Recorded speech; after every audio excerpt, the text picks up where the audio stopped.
gamit sa mga bata. Patindog ang fish. Pang development. May mga battery. Tapos improvise ko ini. Nag-himo ako sa mga improvise. Itatarahi ko.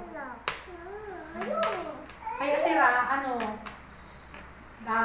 preschool pa lang ang bata ko. Siya na nagsasapatos, siya na Hindi ko na iniliwanan.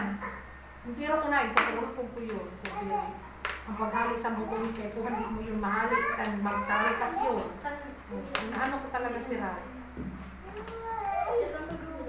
Hinahangin ko talaga sila sa Irusini. Pero po naman mga bata. 5. Mga nag-ano na. School. Puro na. Yun na High yung school sa na. DepEd. High school na ang kurang ko. Grade 9 ang kurang ko. Grade 7 ang ikaduwa ko. Tapos tulo din mo sa English.